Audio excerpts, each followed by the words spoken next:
Discuss करेंगे 10th class की book first flight की 4th पोएम को titled the ball poem written by John Berryman. ये जो पोएम है ये एक साइकोलॉजिकल स्टडी है, एक मनोवैज्ञानिक अध्ययन है किसी भी पर्सन के रिएक्शन का जब उसका कोई मटेरियल लॉस होता है, जब उसकी कोई भौतिक हानि होती है। जब पहली कोई ऐसी घटना होती है कि उसका कोई मटेरियल लॉस होता है तो उस पर्सन को बहुत बड़ा एक डीप शॉक लगता है, लेकिन धीरे धीरे करके उसे ये महसूस होना शुरू हो जाता है कि ये जो फायदे या नुकसान है ये तो जीवन का अभिन्न अंग है। They are the part and parcel of our life, they are the part of parcel of human life. तो फिर जब उसका कोई नुकसान होता है तो उसे वो एक कॉमन थिंग समझने लग जाता है। तो इसी चीज को लेते हुए ये जो पोएम है लिखी गई है। Let's read the poem now. What is the boy now? वो लड़का अब क्या है? कौन लड़का? Who has lost his ball, जिसने अपनी बॉल को खो दिया है। What is he to do? अब उसे क्या करना है? उस लड़के ने क्या करना है जिसने अपनी बॉल को खो दिया है? आई सॉ, पोएट कहता है आई, जो आई यहां पर यूज किया गया है वो पोएट के लिए यूज किया गया है।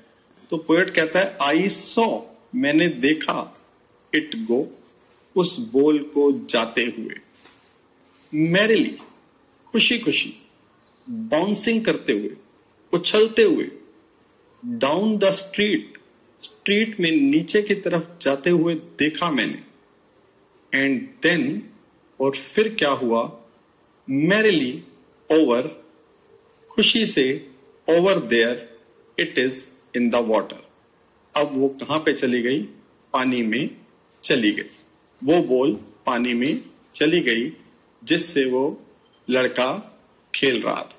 तो पोएट आगे कहता है नो यूज टू से, कोई फायदा नहीं है ये कहने का, उस लड़के को ये कहने का कोई फायदा नहीं है। Oh there are other balls, कि और बॉल्स भी हैं, तुम कोई और बॉल भी ले सकते हो, ये कहने का कोई फायदा नहीं है।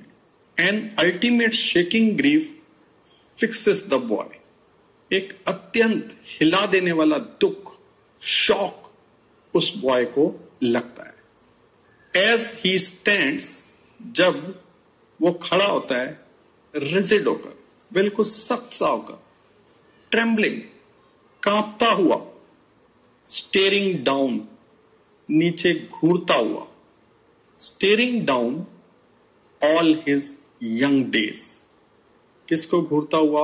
All his young days into the harbour where his ball went. वो किस जगह देख रहा है? अपने उन यंग डेज को देख रहा है। एक्चुअली ये जो बॉल है उसको पर्सोनिफाइड किया गया है। वो बॉल किसके लिए आई है? उसके यंग डेज के लिए आई है। उसके यंग डेज का प्रतीक माना गया उस बॉल को और उसकी इनोसेंस का। तो वो जो लड़का है वो देख रहा है, याद कर रहा है अपने यंग डेज को इनटू द हार्बर, और उस हार्बर में देखते हुए, हार्बर हम किसको बोलते हैं? जहां पे शिप वगैरह आकर खड़े होते हैं समुद्र में, और जहां पे शिप्स वगैरह रिपेयर होते हैं तो उसको हम क्या बोलते हैं? Harbour. Where his ball went, जहां पर उसकी बॉल गई है, उस जगह को वो लगातार देख रहा है, शॉक में है। तो पोएट क्या कहता है? I would not intrude on him, मैं इंट्रूड नहीं करूंगा, मैं इंटरफेयर नहीं करूंगा, मैं घुसपैठ नहीं करूंगा उस लड़के के साथ कि मैं वहां जाऊं और क्या कहूं? अ डाइम, अनदर बॉल, कि डाइम, डाइम क्या होता है? सिक्का होता है 10 सेंट का, कि डाइम मिल जाएगा, पैसे ले लो। अनदर बॉल, कोई और बॉल मिल जाएगी। उस लड़के को कहना कि एक डाइम ले लो, अनदर बॉल ले लो, एक और बॉल ले लो, इज वर्थलेस, वो यूजलेस है, वो किसी काम का नहीं है। Now he senses first responsibility, अब वो सेंस कर रहा है, अब वो समझ रहा है अपनी पहली रिस्पॉन्सिबिलिटी को, कि कैसे जो हमारे पास चीजें हैं उनको हमने केयर करके संभाल कर अपने पास कैसे रखना है, वो इस रिस्पॉन्सिबिलिटी को समझ रहा है इन ए वर्ल्ड ऑफ पोजेशन, इस पोजेशन के संसार में। जो ये संसार कौन सा है? पोजेशंस का है। हम कहते हैं ये चीज मेरी, ये चीज मेरी। तो उन चीजों को हमने कैसे ध्यान रखना है, चाहे हमारे बिलव्ड वन हो, चाहे कोई मटेरियल थिंग हो, उसको कैसे ध्यान रखना है, उसकी रिस्पॉन्सिबिलिटी को वो सेंस कर रहा है। पीपल विल टेक बॉल्स, लोग बॉल्स लेंगे। Balls will be lost always, लोग बॉल्स लेंगे। लोगों के पास चीजें होंगी, मटेरियल चीजें होंगी, कई चीजें होंगी, चाहे वो मटेरियल ना भी हो, उनके बिलव्ड वन हो। बॉल्स विल बी लॉस्ट, और वो बॉल क्या होंगी? खोएंगी। चीजें हमारे हाथों से जाएंगी, हमेशा जाएंगी। Little boy, and no one buys a ball back, वो चीजें वापस नहीं आती। मनी इज एक्सटर्नल, जो मनी है वो एक्सटर्नल है। मनी से तुम कोई चीज ले सकते हो जो तुम्हारी खो गई हो, लेकिन उस चीज के साथ जो तुम्हारी सेंस ऑफ बिलोंगिंग थी वो वापस नहीं आ सकती। उस चीज के साथ जो आपकी फीलिंग्स जुड़ी हुई थी वो वापस नहीं आ सकती। ही इज लर्निंग, वो सीख रहा है, उसे इस समय एक सीख मिल रही है।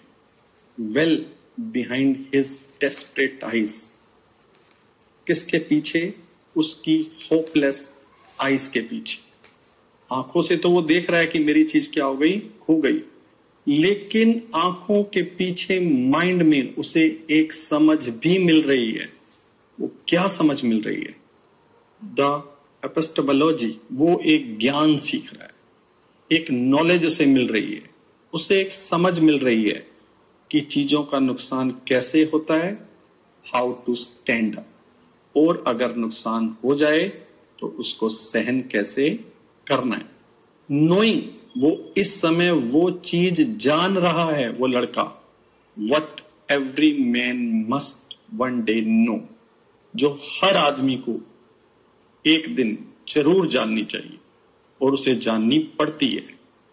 एंड मोस्ट नो, और ज्यादातर लोग जानते हैं, काफी दिनों तक जानते हैं, हाउ टू स्टैंड अप, कि कैसे सहन करना है। तो लोग ये सहन कर लेते हैं। क्या सहन कर लेते हैं? They come to know that losses and gains are part and parcel of life, कि जो नुकसान है और जो फायदे हैं वो जिंदगी का एक अभिन्न अंग है। और अगर कोई चीज हमारी खो जाती है, नुकसान हो जाता है, तो उस नुकसान को कैसे सहन करना है। और वही चीज